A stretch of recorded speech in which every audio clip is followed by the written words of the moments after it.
Hello, everybody, and welcome to another M19 draft here on the channel. If you're watching this on YouTube, welcome.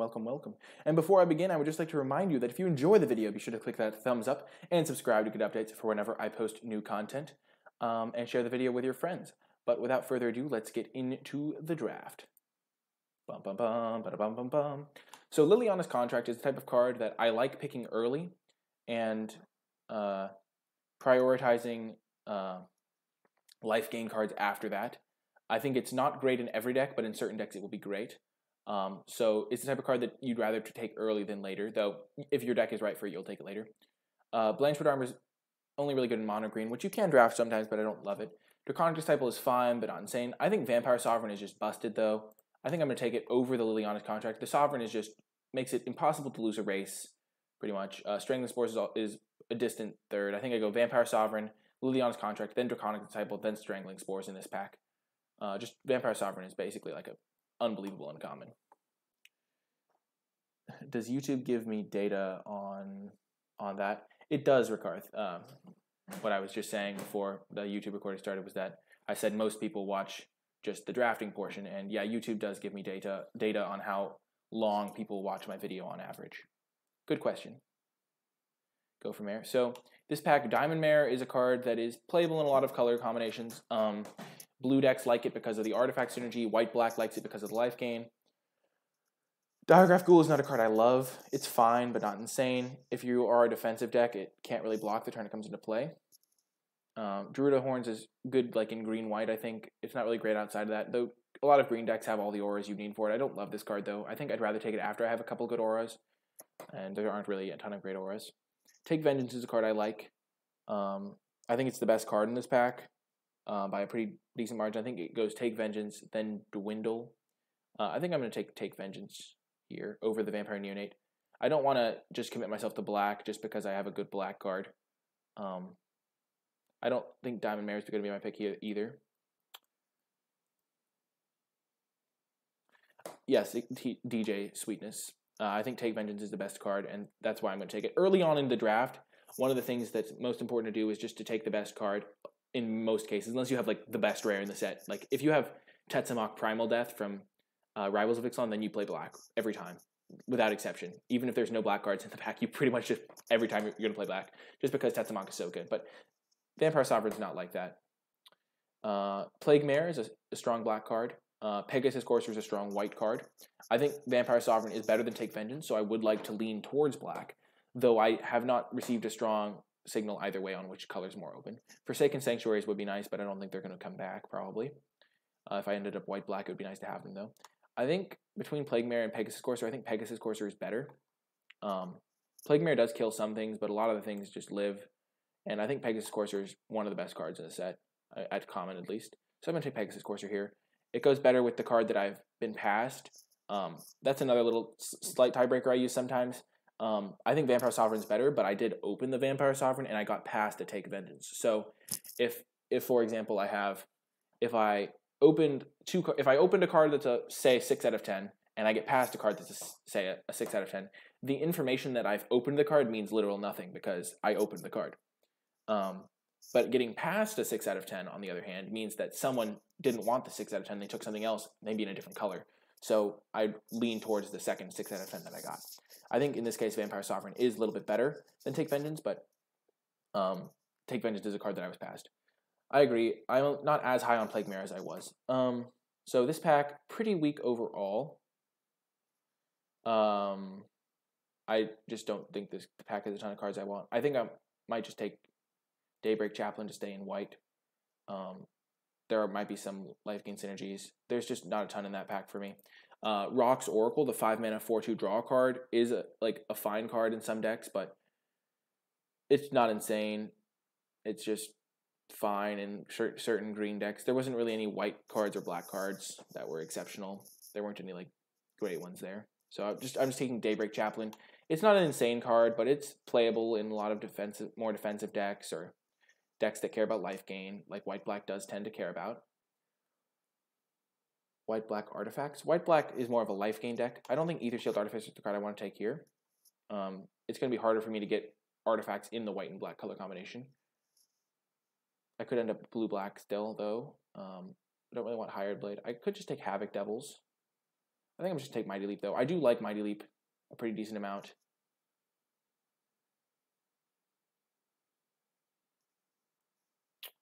So I'm going to take the Mighty Leap here, still waiting on a signal. No music in the background in draft. You win the MTG at 2 a.m. roll.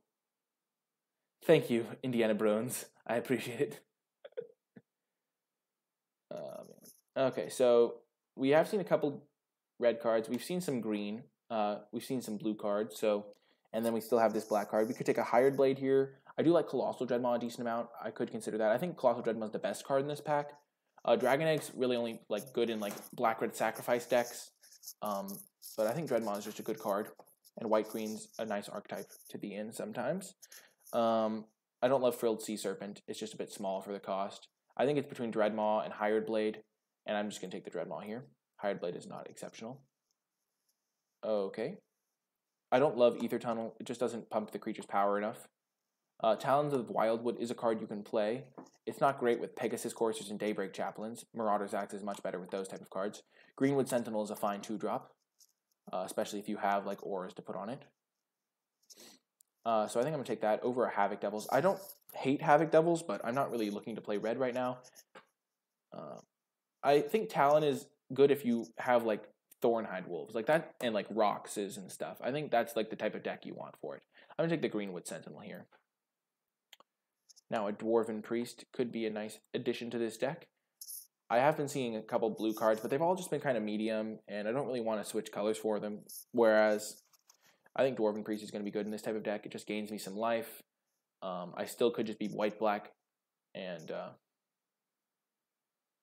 I think I'm just going to take the Dwarven Priest here. It's a nice defensive creature. Okay, Blanchwood Armor came back. Plummet came back. I do like Plummet as a sideboard card for green decks. Explosive Apparatus, not insane. Don't love Field Creeper. I already have one Mighty Leap. I'm going to take the Plummet here. If I do end up green, I will be happy to have a Plummet in the sideboard. Wow. Late Havoc Devils. Super late Dwindle. There's a Loxodon Linebreaker, a card I don't mind playing. Marauder's Axe is probably pretty decent in this deck. I don't love Highland Game. I don't think I'm playing red at this point. I'm just going to take the Marauder's Axe. I think it's the highest upside card. I could still end up with a couple of the Knights that make 2/2s. Now I'll just take a Forsaken Sanctuary, taking the non-foil one. Frilled Sea Serpent came back. Root Snare, I guess. Mighty Leap came back, which is a card I do like. So we're solidly in white. We could jump into black, but we didn't see a single good black card. So I think it's more likely that we end up in green. Here we're just going to take another Take Vengeance pretty easily here. Apex of Power is unplayable. Novice Knight, not really what we want to be doing here. We do have one equipment, but it's not like insane. And this is a pretty good removal spell. Lockstone Linebreaker is just filler.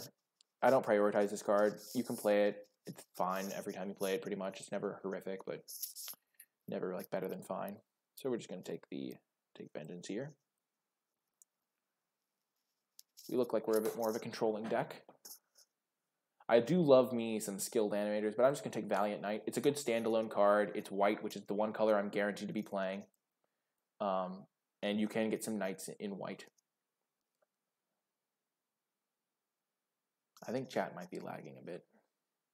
The foil land, the reason I didn't take the foil land, DJ Sweetness, is for a very fringe case. So say I end up with 2 Forsaken Sanctuaries. I'm already locked in on Valiant Knight. I'm taking it over Take Vengeance number 3. Take Vengeance gets worse in multiples, so I'm taking Valiant Knight here. It's a good standalone threat.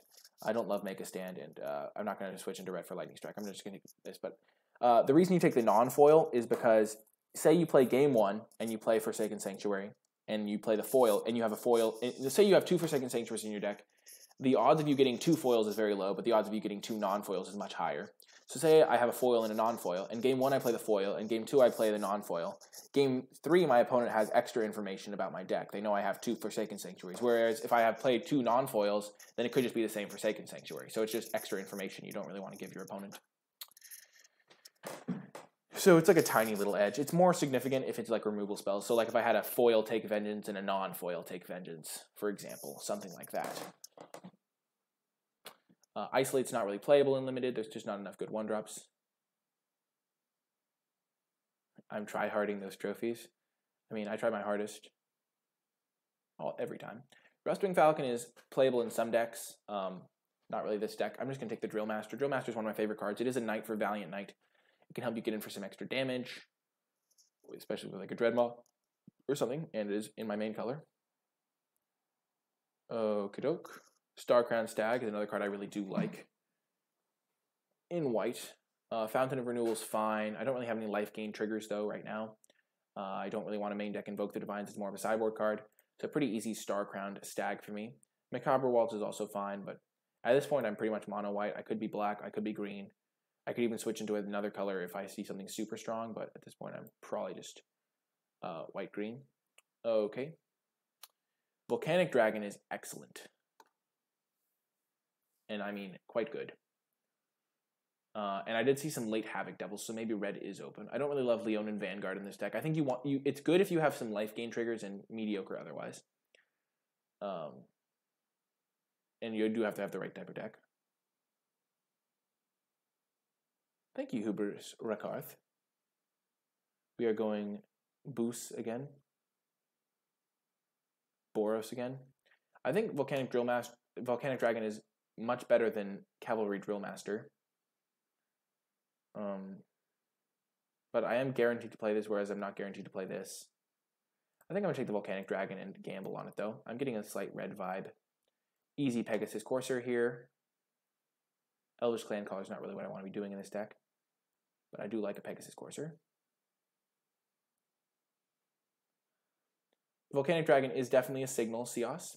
The important thing to note is that it's a signal from the left. So Pack 1, I was getting a slight red signal with those late 4-mana 4/3 Tramplers, but it wasn't like an insane one. And then Pack 2, I'm seeing red cards, which would make sense if the guy to my right was playing red, because he was taking the red cards. I wasn't taking any red cards, so the guy to my left wasn't seeing any red cards either, so he's passing them right back along. So jumping into a color Pack 2 because it looks open can get you just severely cut in Pack 3. That being said, I'm still going to take the Boggart Brute here. If I do end up red, it's significantly better than Loxodon Linebreaker. Militia Bugler is quite good. Nice to get, especially because I have a couple of great finds like Pegasus Coursers and a Dwarven Priest and my 2-drops. So pretty nice to get a Militia Bugler over the Uresco Swiftclaw. Now I'll take a Viashino Pyromancer, just a fine 2-drop if I end up in a red-white deck. Novice Knight is not insane in this deck. Nothing really here for me. I guess I'll take... That is exactly what I was wondering, Magic the Gathering. I don't know why they have soldiers and knights. They're so similar, but they care about knights for this card, and then everything else is like a soldier. Like, soldier. This is a knight. This is like a... They just don't care about the creature types. This is a goblin warrior.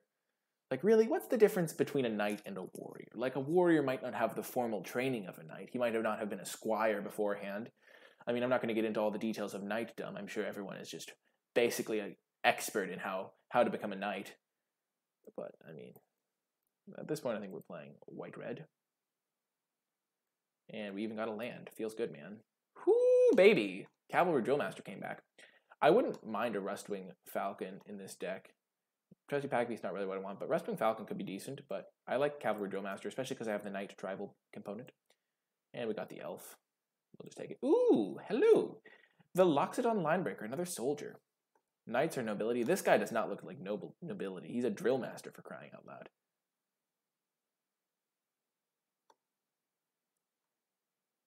All knights are soldiers, but not all soldiers are knights. Getting into the fine nitty-gritty. Dang, so these are my 3 red cards. I could just give up on red and take out another black card and take the Lich's Crest. I think I'm just going to take Siegebreaker Giant, though. It's just a great finisher for this type of deck. My deck isn't super, like, all-in aggressive, but it does have some nice cards. You got nothing. I'm just so confused on what comprises a knight. I think Siegebreaker's got to be the pick here. Skyscanner's not as good in an aggressive deck. It's a very good mid-range card, very good control card, not as good in aggressive decks. And it looks like I have committed to red here. You think liches and go back into black? I think I would have pretty decent red cards. Volcanic Dragon's nice. I have a Stone Quarry to help me play red. And I didn't see a single good black card pack 1, so I don't think I'm going to get another one. I think I'm just going to take Siege Breaker here. Hajani's Pridemate, not really what I want to be doing here. I don't really have any life gain. I guess I have Daybreak Chaplain and Dwarven Priest as 2 triggers for it, but not really excellent here. I'm just going to take Star-Crowned Stag. Could go Mardu. The thing is, Juka is I'm looking to be a relatively assertive deck, and assertive decks don't really want to splash ever, because it makes them stumble on mana. And also, welcome to the stream, Juka. I don't think I've seen you here before, but welcome. Metamorphic Alteration is a card that people have talked to me a lot about. I know Stag is so good. Remember Territorial Hammerskull from Ixalan? Oh, that card was so good. I love that card. I think I had a deck with like 5 of them once, and it was just awesome. Or maybe I saw a picture of someone who had 5 of them. Anyway, someone had 5 Territorial Hammerskulls, and it was a good time. You said something a couple minutes ago, but you didn't notice. Oh, you said good evening. Well, good evening to you too, Juka. People have talked to me about this card. I think it's not as good as people think it is. You're 2-for-1ing yourself either way, because you're turning one of your creatures into a different creature, or you're turning one of their creatures into a different creature, which just isn't as good as it might seem. Ooh, Knightly Valor. I do like Knightly Valor. It's good on something like a Star-Crowned Stag. I think it's better than Viashina Pyromancer, Inspired Charge, Goblin Instigator. I'm pretty happy to pick up a Knightly Valor. I am in the market for some Gallant Cavalry. You like the Ajani 2-drop? It's good in Commander. I think Gallant Cavalry is going to be the pick over Skyscanner here. I have a Valiant Knight that cares about some creatures. I have Marauder's Axe that's good with those types of creatures, though I might not play Marauder's Axe. I don't really want Rustwing Falcon at this point. I'm not like all in aggressive. Runic Armathor is a good card, but I'm not taking it here. I like Skyscanner, but I think I'd rather have Gallant Cavalry here.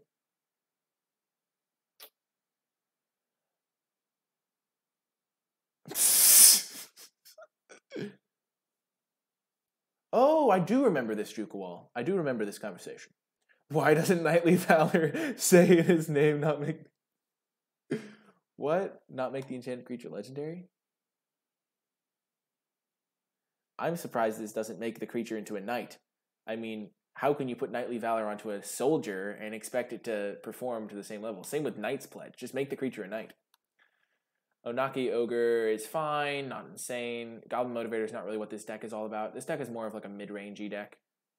I know, that's what Dub does, I know. If Dub can do it, why can't Knightly Valor? I guess it's because Knightly Valor is an older card. I don't really want Goblin Motivator in this deck. I'm just going to take the Onaki Ogre. I don't love Onaki Ogre, but it's not horrific. Gigantosaurus. Yeah, you got caught up. Yeah. Dwarven Priest, not really what I want in this deck. I could take an Active Treason. I don't think I'm playing multiple Dwarven Priests, or maybe not even the first one, so I'll take an Active Treason for the board. Magistrate Scepter, not great. Ooh, another Knightly Valor. I am on board for more Knightly Valor. Sign me up. We did it! Yes! Oh, baby.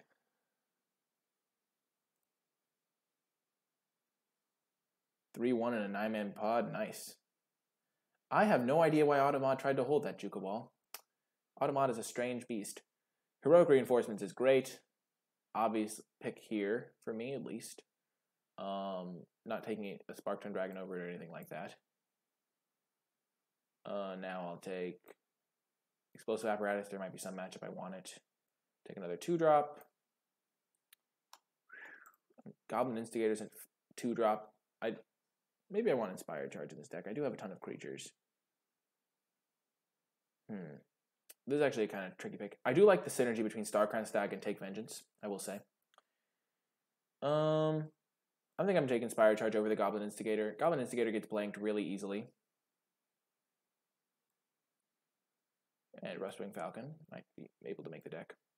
We need the Goblin. I don't think we need the Goblin. The thing is Goblin is like one of those cards that's bad at what we're already bad at. So like the opponent plays like a 1-3, and the Goblin's just horrific.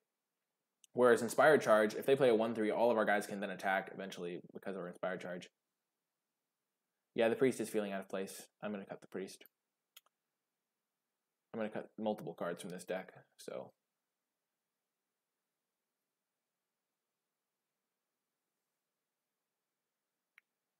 Okay, so we're not an all-in aggressive deck. Because we do have, like, a couple of our 2-drops are Daybreak Chaplains. So I think we're going to cut the Pyromancer, going to cut the Rustwing Falcon. The Loxodon. You don't like the Loxodon Linebreaker. It could definitely be a cut.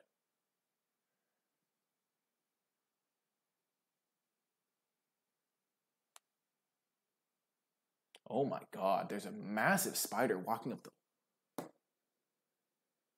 What the? Oh my gosh, there's a massive spider walking up this wall in the room I'm in the kitchen. Jesus. That is a huge spider. It's actually terrifying. I'm gonna go investigate. One moment.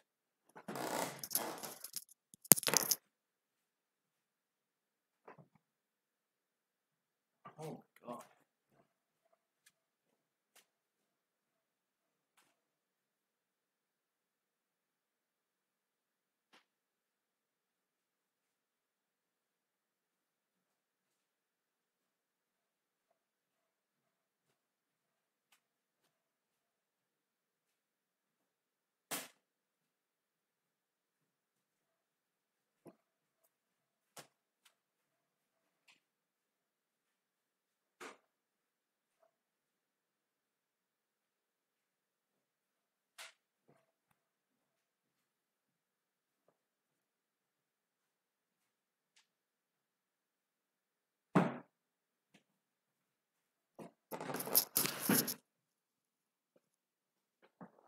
Whew.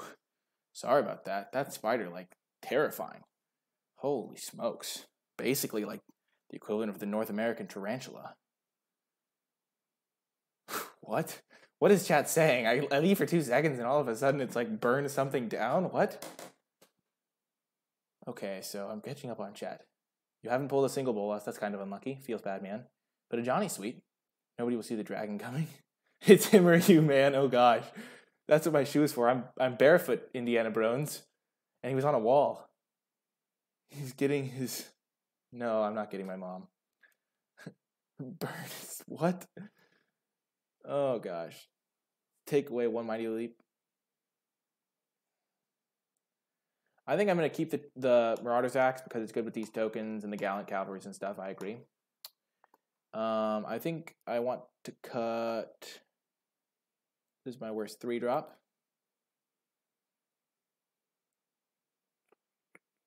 Yeah, I agree. Those are good cuts, Cios. I agree completely. I like Daybreak Chaplain also with the axe. Boom. This looks like a great deck. We're going to combine the groups, add lands. We're going to go 9-7, I think. We don't have any double red cards. Actually, we have 2 double red cards, but we still have 8 sources of red. This is another typical case of a 17-land deck. Even though it's an aggressive deck, I have a 6-drop, I have 3 5-drops, I have multiple 4-drops that I want to cast on turn 4. You're seeing a distinct lack of fire in the background. I'm not actually burning anything, Indiana Brones. I put a cup on top of the spider. The spider has been neutralized. And don't get me wrong, I'm not normally against spiders, but this spider, like, actually scares me. I feel like it might be a Black Widow, low-key, which kind of sketches me out. I don't know if people use that term. But this deck looks sweet. I like it a lot. I'm not going to pick up this spider. What do you think I am, Jukawal? I'm not Bear Grylls or the Crocodile Hunter. Rest in peace. I love the Crocodile Hunter. The Crocodile Hunter's son is actually kind of a legend. He's awesome. He's like probably my age. I don't even know how old he is. I'm not going to... What? You think I just have chopsticks lying around? What? I'm not Mr. Miyagi. I'm making all these references to movies and stuff, but... Geez. I just keep looking over. If you see me looking over, it's to double check that the spider hasn't like picked up the cup I put on top of it and just started like carrying it around. The spider's like this big. It's massive. Jeez. People in the YouTube comments are gonna give me hella flack for just talking about a spider. What the heck? My folks are gonna wake up in the morning, they're gonna see a cup on the ground with a spider underneath it. They're gonna be like, how the heck did that happen?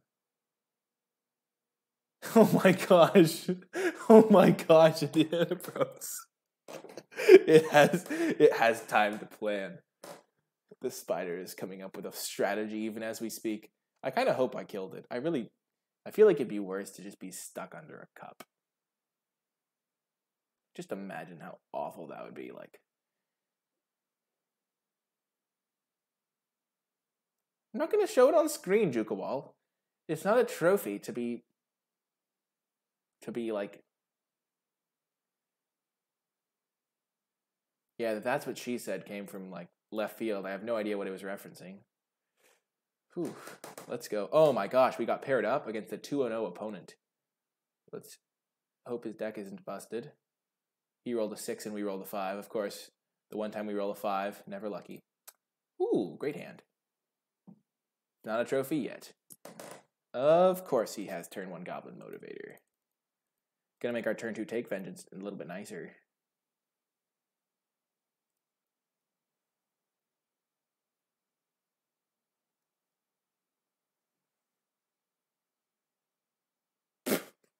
Double Goblin Motivator. He's giving the other one haste. Why would you do that? It's just strictly worse. You could literally just attack and have one back. Why would you do it like that, opponent? I'm not going to kill a Goblin Motivator with my Take Vengeance. That's such a... Oh, man. Pegasus Courser? Okay, I can kill Pegasus Courser. I can actually just play my own Pegasus Courser. 4,000 IQ. Jeez, opponent is just killing me with these one toughness, with these 1-powered creatures. Okay, please just let me live. Send a message. He sent that message. He sent the message of, I just want to activate as many abilities as I can.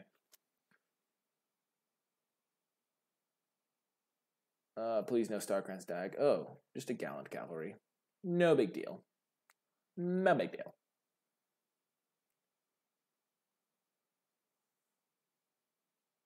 Wow.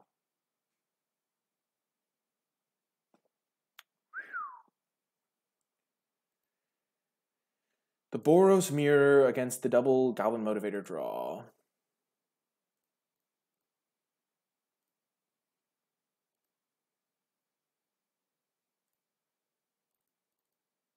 Just gonna play my Stag. It can block one of the Gallant Cavalries. He can only hit me for 1 in the air now. As long as he doesn't have a removal spell of some kind. What the heck was this draw from the opponent? Holy smokes.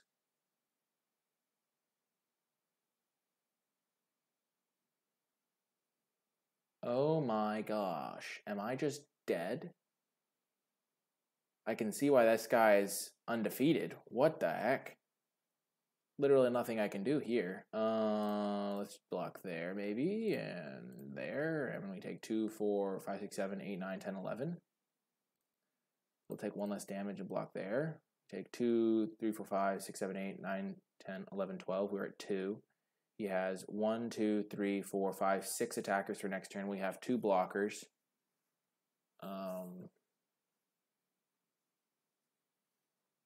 Their draw was your deck, but better. If we do this, they'll have 1, 2, 3, 4, 5, and we'll have 1 blocker. No, this saves us more damage. You were gone for 10 seconds and this happens? Yeah. Our own heroic reinforcements! Oh, man. Yeah, we're dead. We get 1, 2, 3, 4, 5, 6. We can make 4 blockers and we're dead.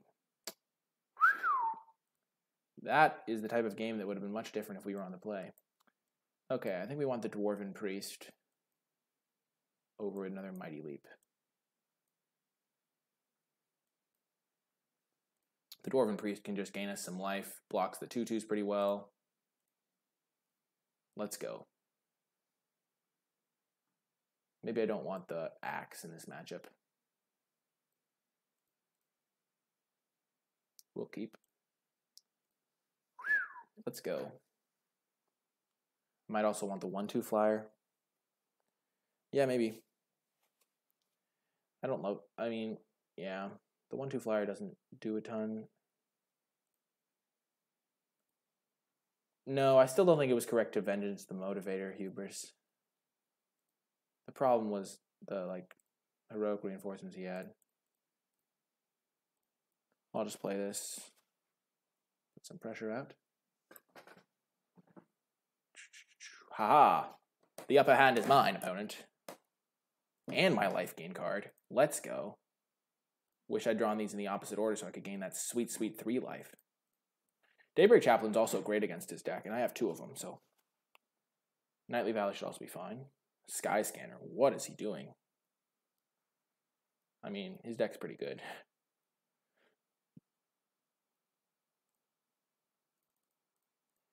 I'm going to Star Crown Stag, and then I'm going to attack with my Daybreak Chaplain. Gain that sweet, sweet life.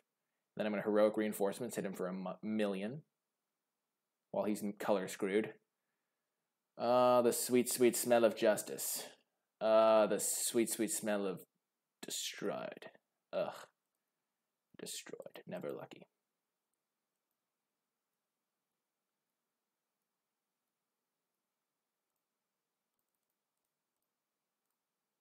Let's get this heroic reinforcements on.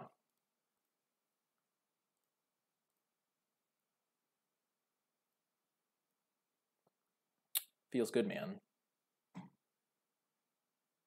Yes! On to game 3! Fastest match of my life. Okay, let's implement those sideboard strategies. Resting Falcon in, Marauder's Axe out. Do I bring in Isolate? I saw a double Goblin. Isolate still seems bad. Probably Loxodon. Maybe. I'll bring in the Pyromancer as another 2-drop. Mighty Leap is a consideration. Okay, so I want to cut Inspired Charge on the draw for a Rustwing Falcon and a Viashino Pyromancer.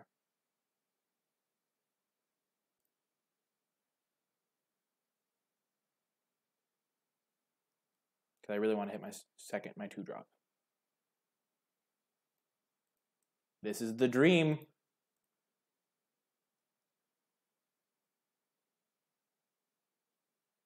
This is a great hand. We have a 2-drop, we have a 3-drop, we have a 4-drop. Goblin Motivator, of course, on turn 1.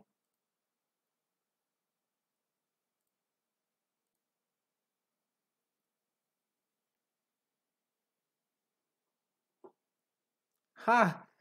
He's got another. Oh my gosh, he's got the Goblin Motivator double draw again. What the heck? This is madness, I say. This is absolute madness. Madness. But now I have a 2-drop. It's much different when I have a 2-drop than when I have nothing.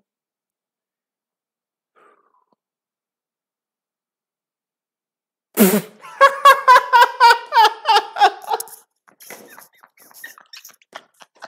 didn't realize he missed his second land drop. He's just playing Goblin Motivators and just concedes to the Daybreak Chaplain. What the heck? Oh, that's so funny. Oh, I was going to curve out perfectly on him. What the heck? He kept a 1-lander on the play and just goes Motivator into Motivator. And just dies to the Daybreak Chaplain. Oh my gosh. I'm so confused. Why? Oh my gosh. Yeah, definitely premature Hubris Ricarth. I could just totally have like a hand of 5 lands or something. Oh my gosh. It was all the sideboard tech. I don't have a single of those cards I sideboarded in, but opponent knew. He knew the Rustwing Falcon was coming. What the heck? I'm so confused. This is not just an intermediate either. This is like a competitive queue. This is like no joke. Any changes I want to make? Nope. I like the main deck configuration. That was an interesting way for that to go. Opponent couldn't handle the Daybreak Chaplain. Insta concedes. Daybreak Chaplain, best card in M19, clearly. Where'd the spider go? He's still there, thank goodness. Opponent was salty. I mean, I don't know why you keep a one-lander on the play, even if you have 2 Goblin Motivators. Was opponent going to concede if I didn't play the Daybreak Chaplain? Probably not. They probably would have just hit me for 2, but the Daybreak Chaplain sealed the door. Just opponent was like, I can't win. Oh, that was hilarious. That guy was 2-0 as well. We'll keep this hand. You still don't keep a tap concede, can't be beat. Yeah. You still don't keep a one-lander on the play, Hubris Ricarth, like, unless it's like a very, very specific hand. Classic mono white hand, I like it. Daybreak Chaplain, plus Knightly Valor, GG. Opponent thinks we're playing Legacy. Yeah, we are playing. Oh my gosh, just destroyed. The 2-mana 1/3 just eating the Field Creeper for breakfast. Oh, baby. Oh, yes. The mono black versus mono white lifestyle. Just concede. You can't win. Your Field Creeper has been effectively blinked. Oh, yes. Oh, yes. Marauder's Axe. Okay, your Field Creeper is no longer blanked.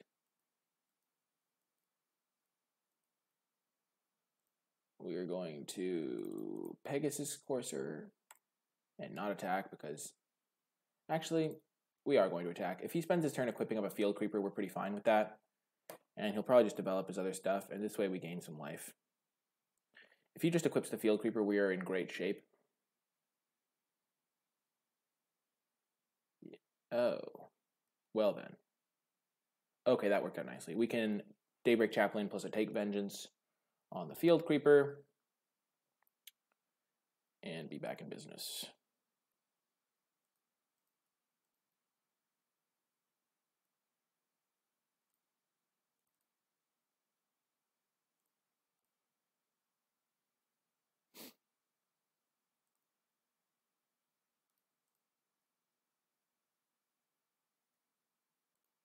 Gain some sweet, sweet life points. Oh yes. See that play with the Daybreak Chaplain gained me an extra life and did an extra damage to my opponent. Don't play the Mountain the Mind games. Scholar of Stars, okay.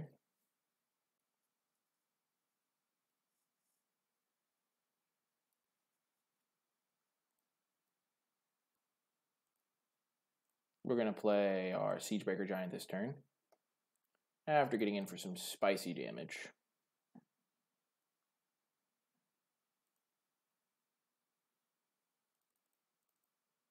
Siegebreaker Giant is just massive. Can get in for 7 in the air.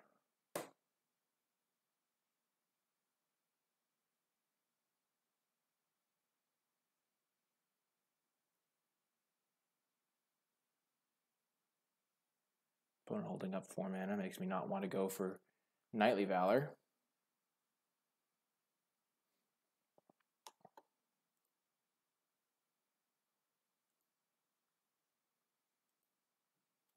Target creature can't block this turn. I'm going to make it so this can't block, just attack with everything. He would have equipped if he had nothing to do. He definitely is holding up something.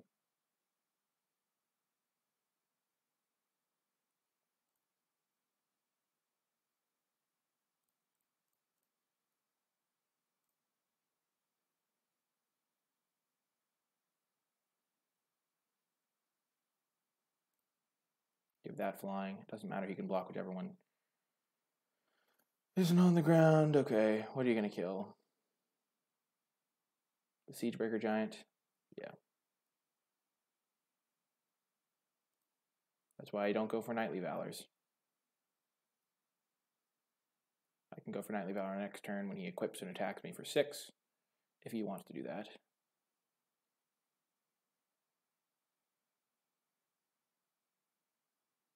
Lich's Caress is annoying, but I'm going to be able to go Knightly Valor, Knightly Valor.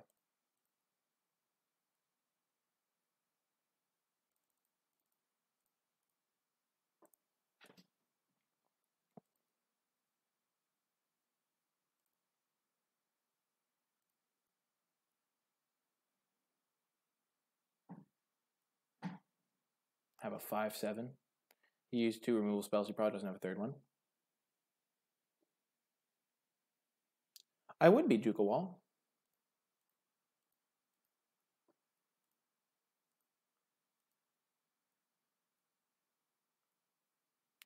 So I can attack with everything here.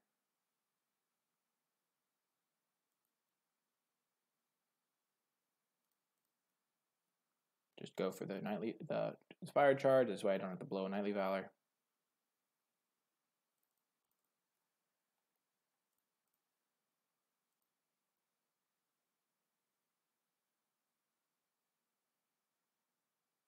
He concedes. Nice. I didn't want to go for the second Knightly Valor if I didn't have to. Just link it in chat, Jukawall. Just link it in chat. Okay, I think Marauder's Axe is going to be good against this opponent. Mighty Leap less so.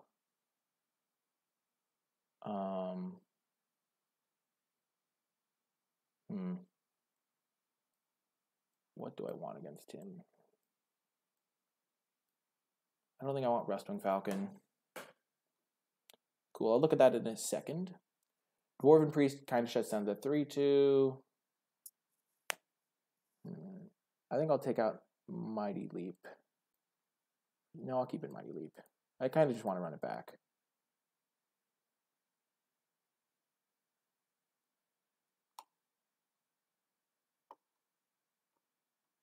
Ogre is kind of bad. I was thinking that we did see the only card we saw that it was bad against is the 2/1. Ogre's, yeah, not insane. It's better than Line Breaker though, and better than Dwarven Priest, I think, because we do want to keep a relatively low curve, so we're gonna run it back.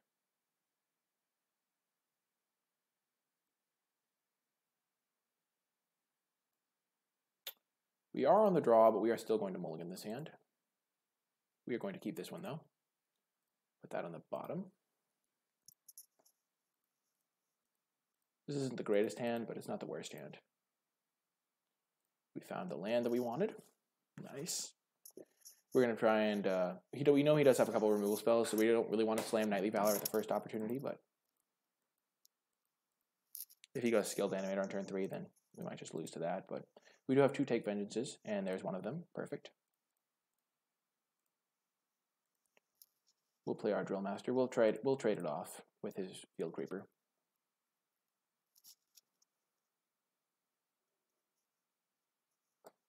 If he offers the trade.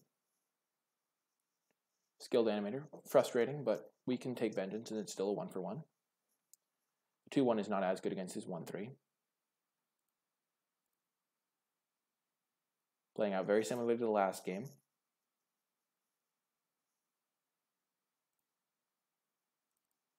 Not going to take any chances. I'm just going to kill it right now. I'll have my opportunity to play Boggart Brute next turn, but I don't want to take another 5.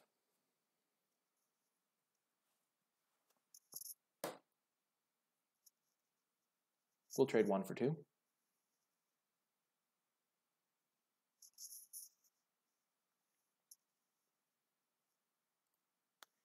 Attack him for 2.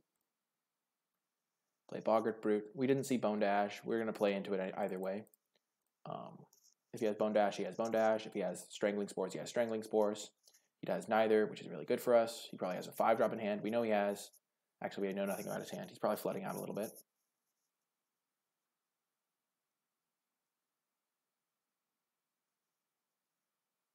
So what does this signify? This signifies the -1/-1 card.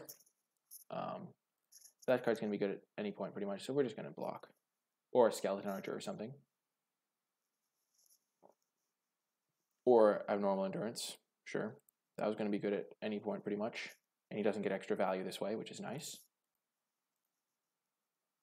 If we draw a land, we get it to get in for a decent hit. I jinxed myself by saying any land.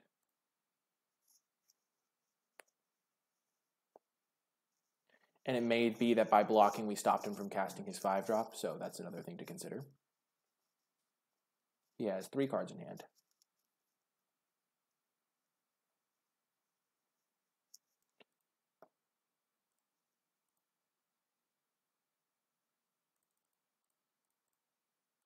play our Siegebreaker Giant before we play our Heroic Reinforcements. Resolves, which is nice. He might have a Lich's Caress or a Strangling Spores. No Strangling Spores, as we saw from before. Probably a Lich's Caress, though. Exclusion Mage. Okay. That I'm fine with. I'm not super in on the tempo plays. No block. This is a bit of an interesting play. I could Militia Bugler. I think I'm just going to slam the Siegebreaker again. And I'm not going to attack because I am a bit on the back foot, and I have 4 spells in hand, so I don't want to let the Exclusion Mage just kill me. So I'd rather not trade 2 damage for 2 damage if he has another way to deal with the Siegebreaker. Scholar of the Stars for no value. I like it. I like it. He has 1 card left in hand. I'm feeling very good about where I'm at. Wonderful, wonderful. Okay. This looks like a pretty clear Valiant Knight attack to me. I can only play 1 spell unless I want to play the Mighty Leap. He has 1 card left in hand. I'm just going to play Valiant Knight. It does look pretty good because it does buff up my Cavalry Drill Master. And then next turn I can start attacking. I'm not going to actually attack this turn. I've decided against it. But next turn I can attack with both of them and then represent holding up the double strike. So they can't really block as profitably. Okay, he has to use his Lich's Caress. 3-2 still trades with 2-1. Land is not the worst. So now that he's used that, I could maybe go a bit more aggressive with my Knightly Valor. But I do want to kind of use my Knightly Valor when I have Mighty Leap up so I can attack immediately for 8. I'm going to Militia Bugler, look for like a Pegasus Courser. Ooh, we found a lot of stuff. There's another Drill Master. There's a Starcrown Stag we can't use. Daybreak Chaplain. I don't think we want the Daybreak Chaplain because it doesn't attack well into the 3-2 or the 2-2 or the 1-3. Gallant Cavalry could be really good with the Heroic Reinforcements. So I think we're going to take that over the Drill Master. It's the highest upside card.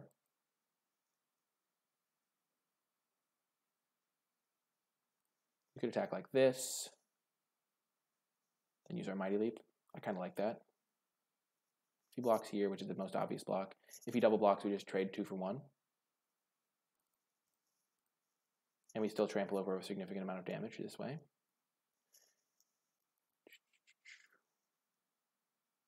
And this way we use our mana a little bit more efficiently. He only had 1 card in hand. I'm not going to be afraid of demons when I haven't seen anything. And when I say demons, I mean like scary bounce spells or something like that. A bounce spell wouldn't have been the worst in the world anyway. And we end up winning the match, going on to the finals, which is great because that means we get great EV for this draft. I'm liking the way it's playing out. Let's hopefully win the finals. Whew. Thank goodness for Daybreak Chaplain just winning matches on its own. We vanquished the Spider. We also vanquish 2 matches. Oh, I'm sorry, Duke of Wall. I'll look at your deck list now.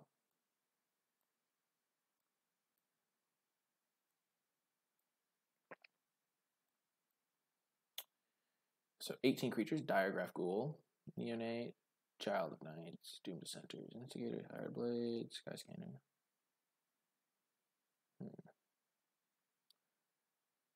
10-7, eh? This deck is interesting. I feel like there's whenever I see a deck, I like to see the sideboard too, Duke of Wall, because I feel like okay, 1 second. Yeah, we have still have it. I feel like this deck has a lot of cards that Corpse didn't happen. Yeah, we're not bringing out the Spider Corpse, Indiana Jones. With this deck, there's a lot of cards that I don't like. I don't like Child of Night a lot. I don't like Doom Dissenter with no like sack synergy. I don't like Lava Axe at all. But because I don't know your sideboard, I think probably 9-8's better though. Yeah, 10-7 is probably fine, but I don't know the cards you were playing them over, so it's harder to say which one is ideal. If that makes sense.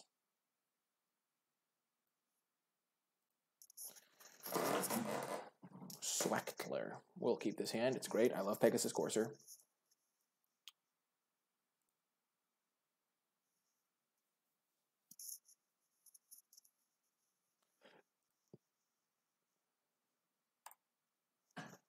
We're going to lead with Boggart Brute, though. It'll get him the most damage overall. Vampire Neonate, sure.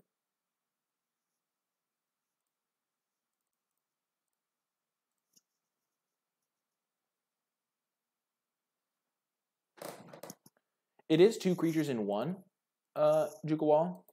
Oh, you played it for the memes. That's fair. It is 2. The Doom Descender is 2 creatures in 1, but only if it trades. And a lot of the time it just won't trade. Okay, that's annoying.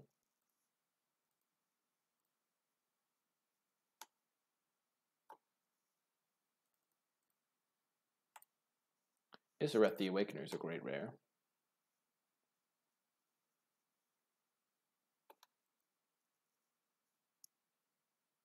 That's hilarious, Jukawal. The lifelink on Child of Night is not as relevant as you would think it is because, like, as you've seen probably from my stream, if you play stuff like Child of Night, it just dies to, like, they play like an Omen Speaker and you're just like, wow, I just lose. That's how it feels. So I'm going to try and avoid trading with their creatures because they have this Isareth. Poison Tip Archer obviously makes it impossible to not trade. Which means I will just start holding back. Just play the Daybreak Chaplain, hold up Mighty Leap. I think I don't really want to play the Drill Master out here. Wow, Poison Tipped Archer is annoying. Isareth is probably going to get a 2-for-1 at some point, and I might as well just embrace the fact that's going to happen.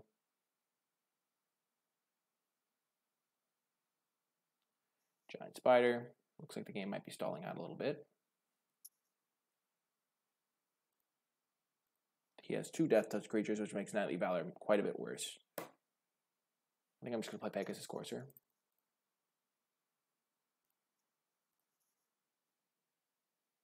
Not going to play my Cavalry Drill Master yet.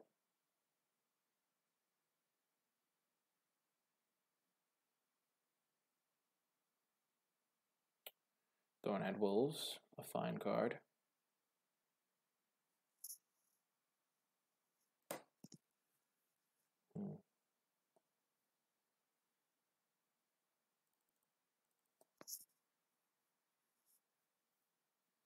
I think I'm going to Knightly Valor up a Pegasus Courser now. Or should I do it on the Boggart Brute? Or the Boggart Brute, because then it can trade with the Thornhead Wolves. But then he's going to get Thornhead Wolves back with Isareth. I'm going to put on Pegasus Courser. Keep up my theme of not wanting to trade with the opponent.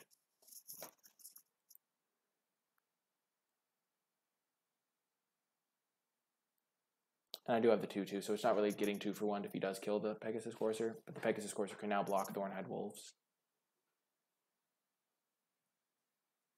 And this uses my mana a little bit better. So he does murder. Okay.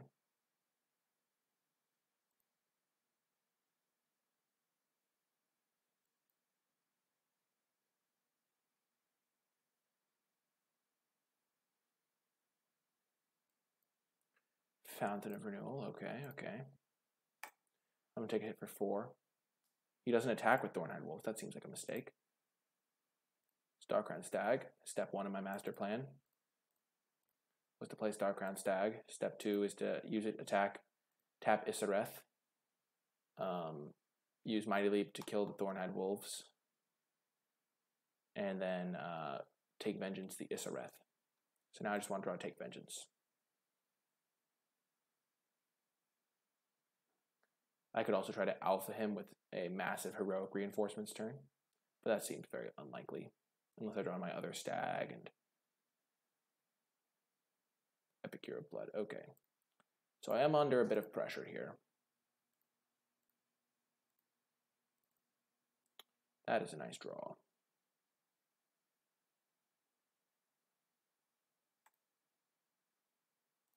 I'm just going to use my axe. Equip up my Menace creature. Start getting to work. I'll trade this guy with a spider. The axe can just keep going around to my other stuff.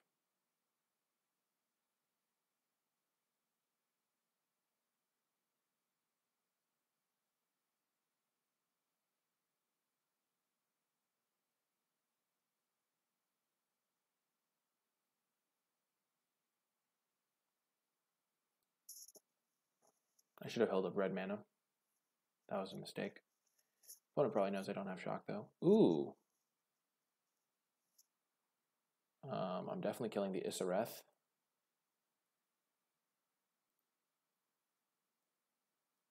That was a bold choice from the opponent.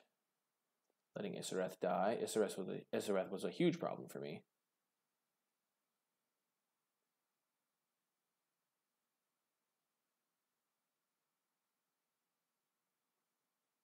Okay, reassembling skeleton, not a card I care about a huge amount. Though it is kind of annoying with poison tip archer. Now I'm looking for a take vengeance so I can kill poison tip archer. Okay, I can double block that with the stag.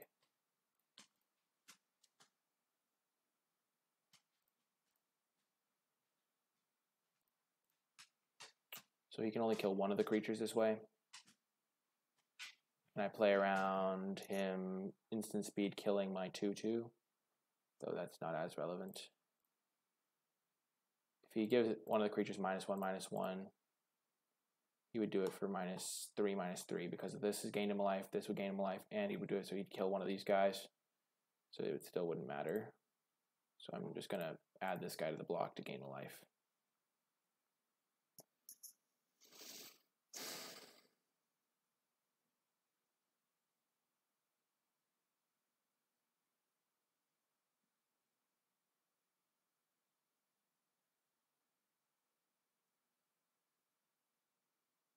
I lose 2 more life from the poison tip archer.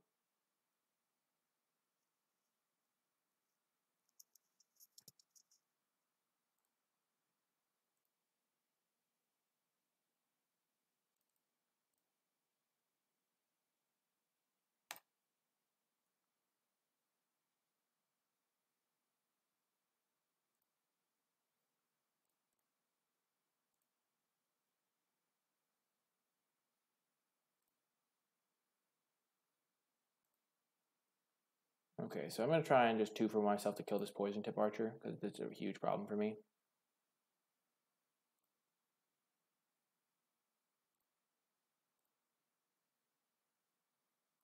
So it makes it impossible for me to attack pretty much.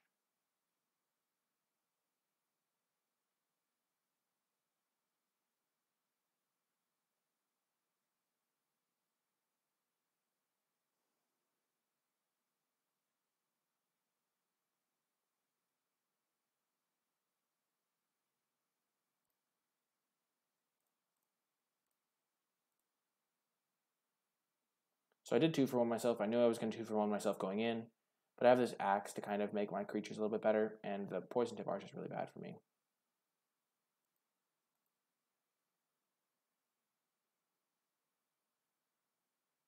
And I gain some life back, which is quite nice.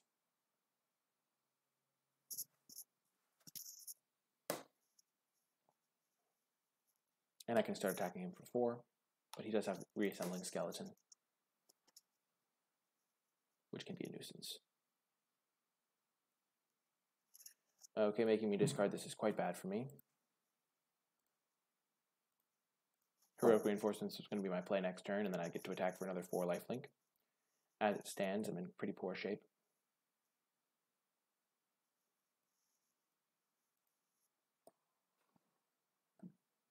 No use just attacking with this guy, he'll just get back his reassembling skeleton. So I guess that means he couldn't drain me for an extra 1.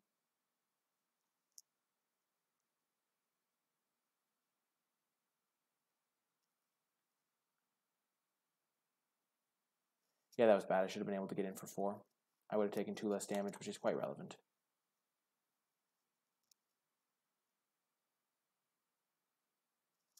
That was bad. Actually, I should have played my land.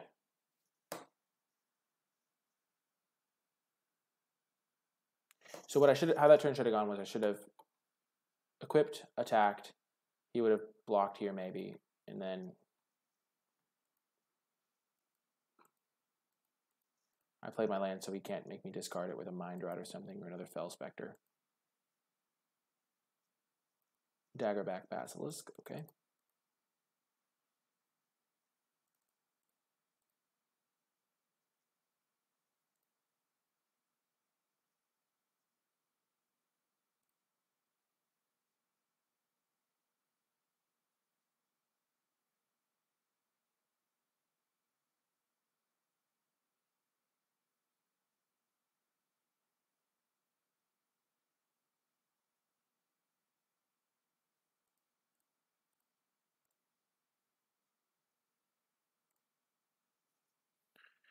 I think to win this game, I don't think I can win this game.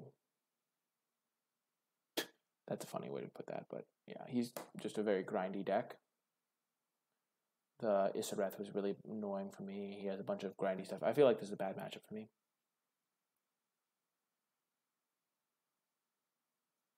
He would have me dead here if he had just... I guess he didn't bring back the skeleton, so yeah, I'm almost dead.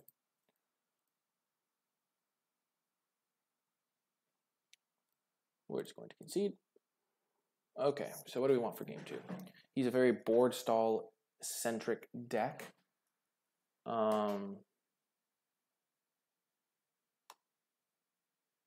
We saw 2 permanents with a converted mana cost 1. We could bring in another Mighty Leap. Opponent's deck is pretty good. I wouldn't call it insane. I don't know enough about it.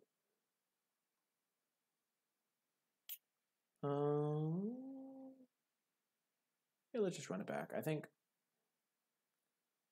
2-1s are a bit clunky. So the 1-3s. Let's just run it back. I'm glad we're facing this in the finals instead of like round 1 or something, though. Getting to the finals is a big game. It gives you a lot of EV getting to the finals. You end up making like 10 tickets or something. Probably a little bit more on average because you'll have a couple tickets worth of cards.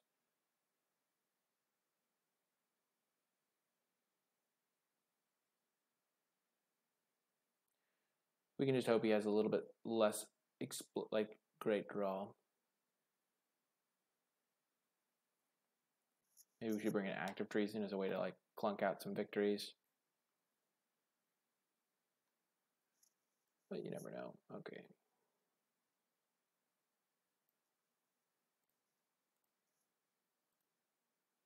We'll keep this hand. Double Knightly Valor. Maybe we should have sided out a Knightly Valor because he has the 2 Death Touch creatures that we saw. But I think if he plays either of those creatures, we're in pretty bad shape. Fountain, yikes. Fountain is a scary card for our deck.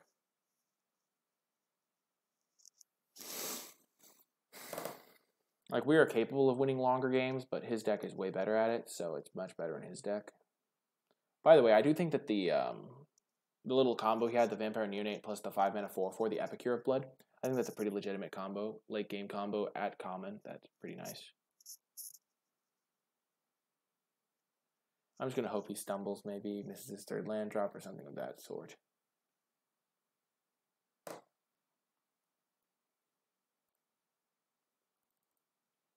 Militia Bugler.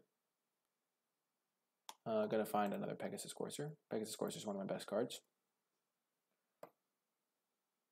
3 Death Touch creatures. What was the 3rd? Oh yeah, he has the Basilisk. Good point, Hubris Bracarth.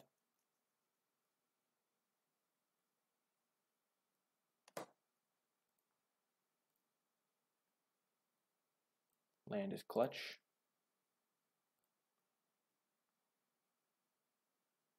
If he wants to double block, I'm fine with that.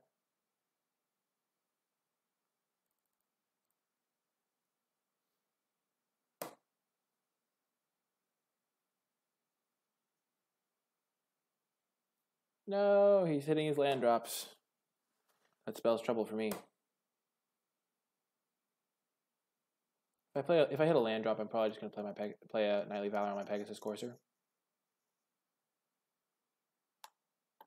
It's a soldier.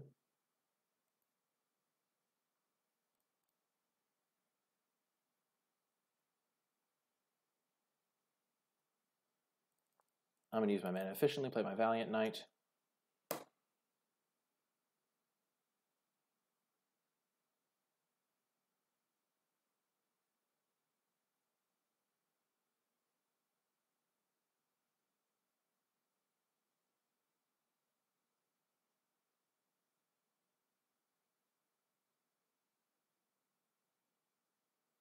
I'd prefer not to put the Knightly Valors on my Pegasus Coursers because I don't want him to kill my Pegasus Coursers. Okay, Doom Dissenter doesn't affect the game at all. Basically a blank. This is just going to be about flying and whether or not my flyers can get the job done. Land, perfect. We're going to Knightly Valor up my Valiant Knight because then I can kill him next turn.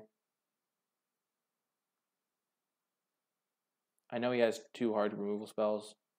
He has all spells in hand, but I'm hoping he just whiffs on land for a turn.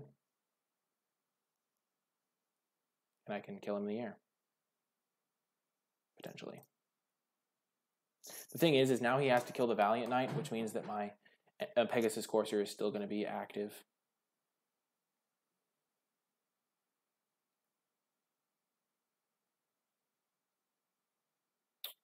Brutal. So he does have a way to kill the Pegasus Courser. Good thing I have a backup one.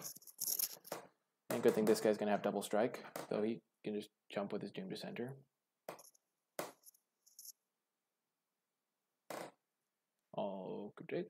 Alrighty.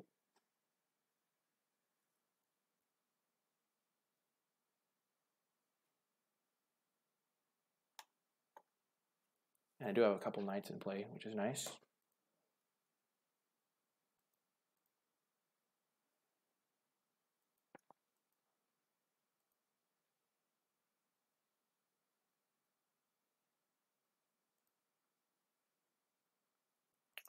Okay, we're going to attack with everything. What's his block? You can block there, you could block. We're not going to attack with that guy. We're going to attack with these two. Probably just activate Valiant Knight.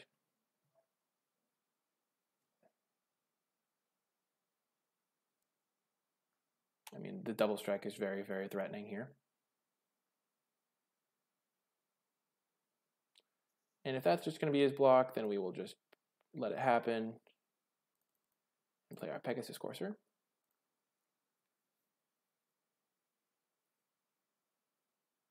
He forgot to activate his Vampire Neonate. Okay, so he drew a Murder, which is unfortunate for sure, but now we can play our Knightly Valor on our Pegasus Courser.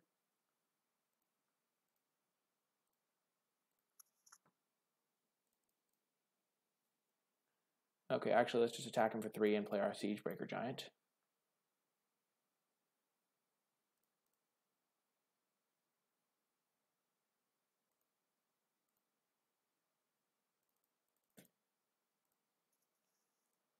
Okey-doke.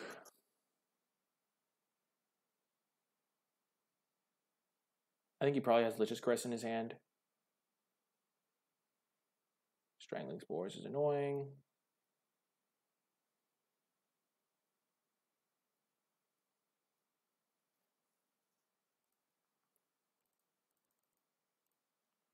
Perfect draw.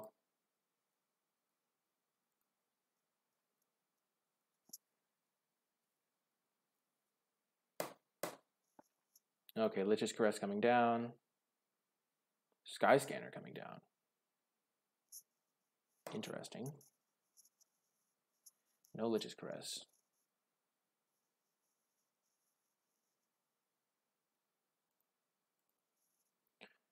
Okay, so what can we do here? We can just attack with Volcanic Dragon. We could attack with everything. I don't like attacking with everything, especially the ground guys, because then the Child of Night can get involved. We could Siegebreaker, make it so this guy can't block. Attack with Siegebreaker. I think we want to save Siegebreaker for when we can Inspire Charge on the same turn. So we're just going to attack with Volcanic Dragon. No point in putting Knightly Valor on it because it's just going to get jumped anyway. I'm guessing, yeah.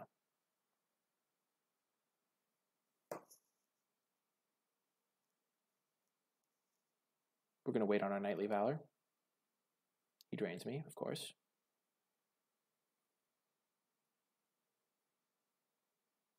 Kind of want to put the Knightly Valor on the Siegebreaker Giant.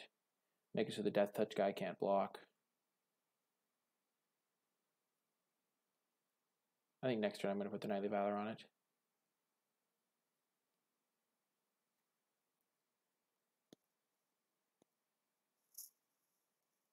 Maybe I was supposed to do that this turn. Now that I think about it, I think that would have been better because he already has a must-kill threat. Or he'll lose.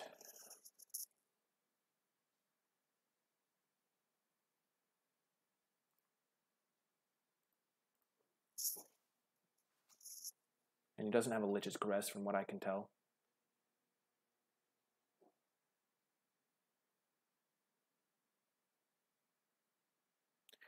Fountain of Renewal has done good work. He's gained 9 life off of it.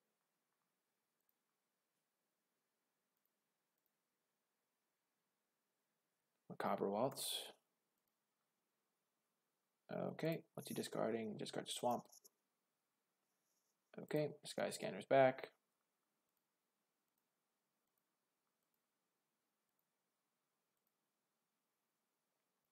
Plays land, okay. So now we can make it so 2 things can't block. If I played the Knightly Valor last turn, I'd be in much better shape. If I make it so this can't block and this can't block, he has 1, 2, 3, 4, 5, 6, 7, 8. Okay. I'm just going to play my Knightly Valor this turn.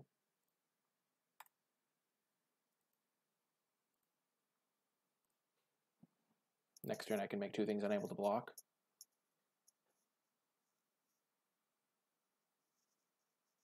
And I can Inspired Charge.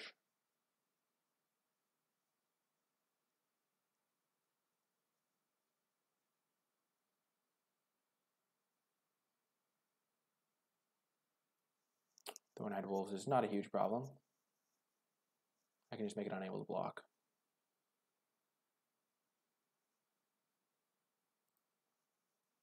Gonna keep playing my... I'm gonna hold this land actually. 8 is the magic number for me. So I can use this to make Thorn-Eyed Wolves unable to block and this guy unable to block. Then I can attack with everything.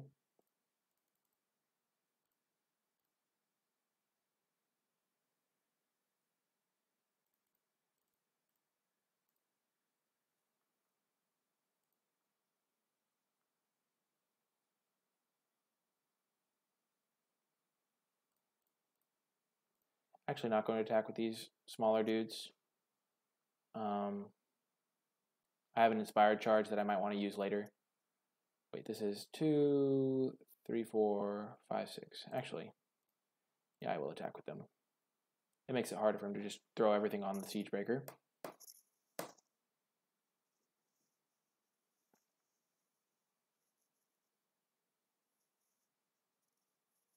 And then next turn I can go for an Inspired Charge.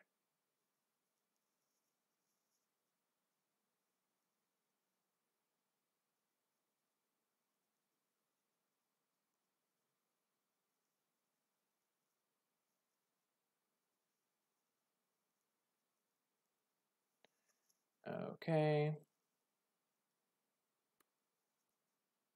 So this worked out nicely for me. Or relatively nicely.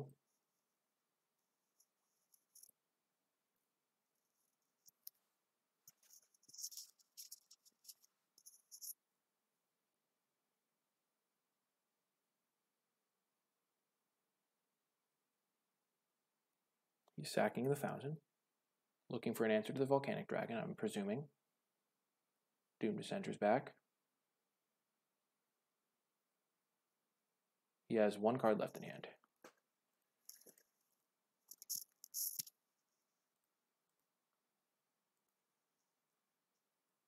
Ooh, that could be game. Okay, I think that's game. Heroic Reinforcements, Inspired Charge should be game.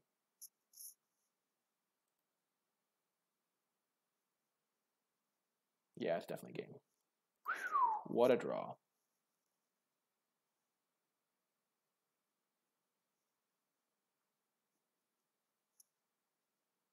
We're on to game 3, baby.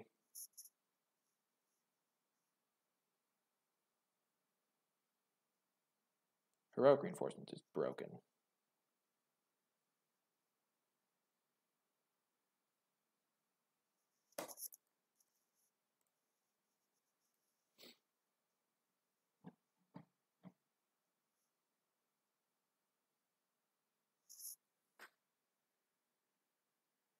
Boom, on to game 3. Let's go.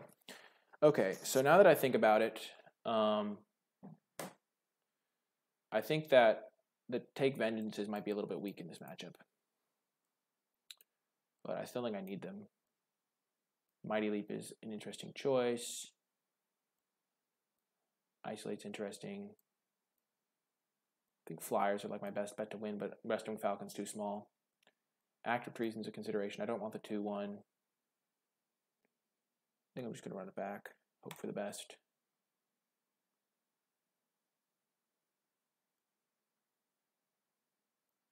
Over sideboarding is definitely a thing that can cause you to lose matches.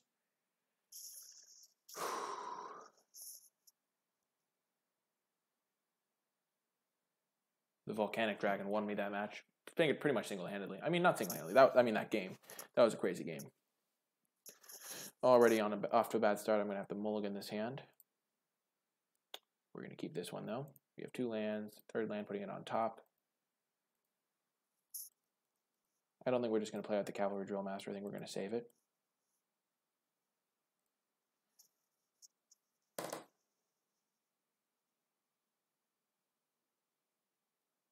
Never mind, we're going to play it out just so we can trade with Child of Night.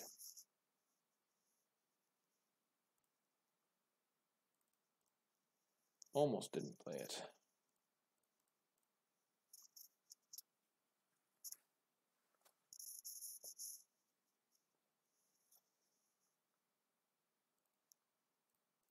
If he has Titanic Growth, it's kind of bad for me. But he's going to have it at some point. Okay, we're going to get rid of Siegebreaker Giant and Mighty Leap.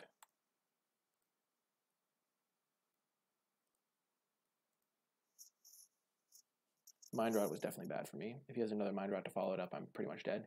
I really want to go land, and hope he has nothing. Land. That's a start.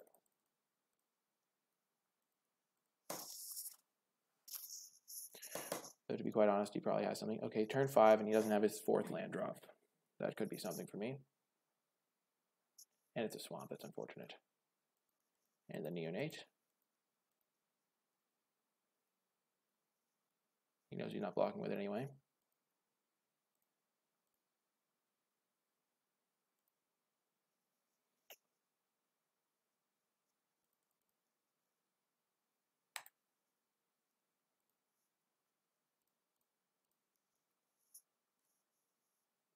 Tap that guy. We're doing this because we don't want to just slam our Knightly Valor, but again, we want to use our mana. Fell Spectre feels really bad, man. That was what we were afraid of. I feel like we shouldn't have played our land there. But we needed to because we needed our 4th land drop.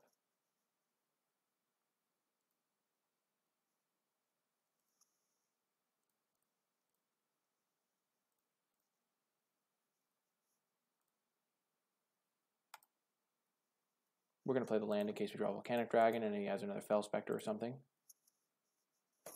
Dang, I wish we had... I mean, he probably has a removal spell for our guy.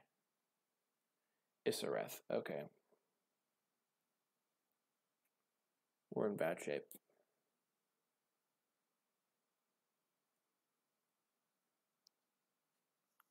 We'll double block the Basilisk. Okay.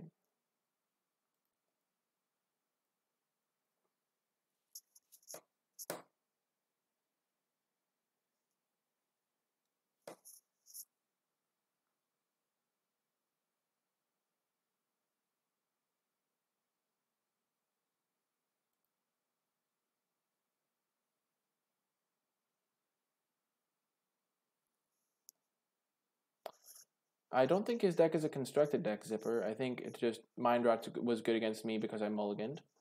And he managed to nab the Knightly Valor because I was playing around. I know he has Murder and Lich's Caress.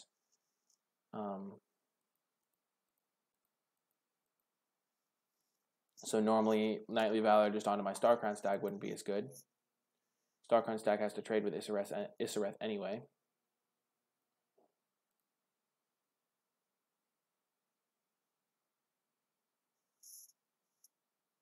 We go till we get a trophy. I can't make that guarantee. We're going to...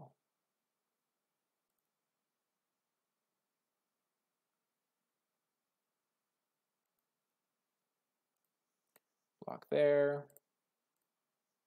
Double block here. The Death Touch is the problem. Can't really block Death Touch profitably.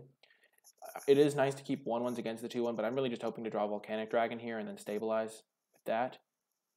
And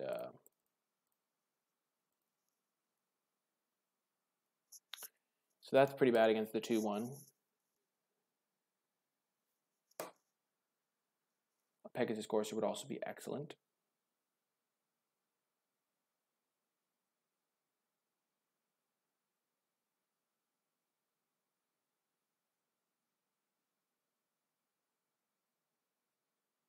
We're not going to be able to aggro the opponent out. Okay, I don't know why he's not attacking with Child of Night. We're going to need a Pegasus Courser or a Dragon off the top here. Daybreak Chaplain's not the worst draw. Not the best draw, but it's not the worst. Now if we drew like the Axe to give it +2/+0, we could start attacking him for 3 with Lifelink.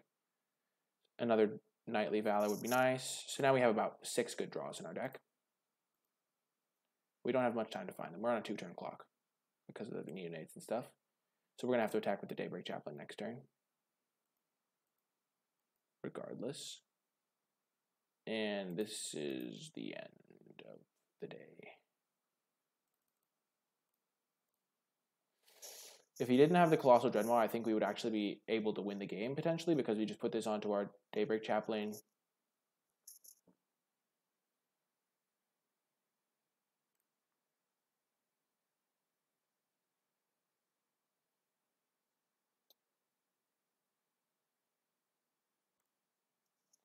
As is, we have to put it on the Anakai Ogre.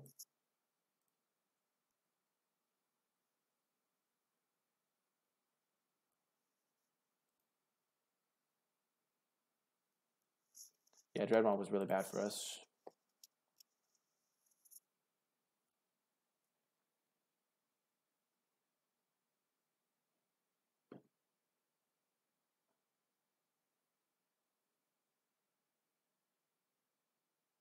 And that's game.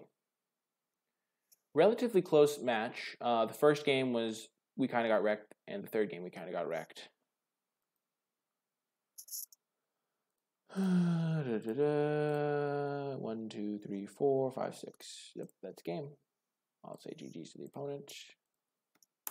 I don't do that enough. I think it's probably nice to do. His deck was good.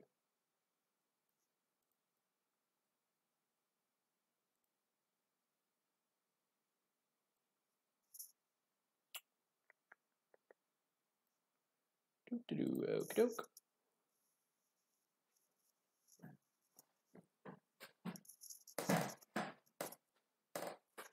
Well, we got some stuff. We got our entry fee and then 3-pack, which is great.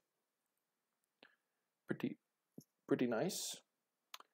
But yeah, that is going to do it for this draft video. I hope you enjoyed it. If you did, be sure to click that thumbs up and subscribe to get updates for whenever I post new content. If you have any questions about the draft or the gameplay, be sure to leave them in the comment section down below, and I will happily respond with my thoughts or answers. If you would like to catch me streaming live, you can find me on twitch.tv/NicolaiBolas. There'll be a link to that in the description down below. And yeah, that's going to do it for this draft video. We didn't manage to get to 3-0, but I mean, our deck did have some flaws. We didn't have like Luminous Bonds or hard removal, so that is a definite flaw of the deck. I mean, Take Vengeance can't kill like blockers, which turned out to be a problem a couple of times, but I still think that we played pretty well and we managed to get the 2-1, so can't be too unhappy. So I hope you enjoyed it, and I will talk to you next time.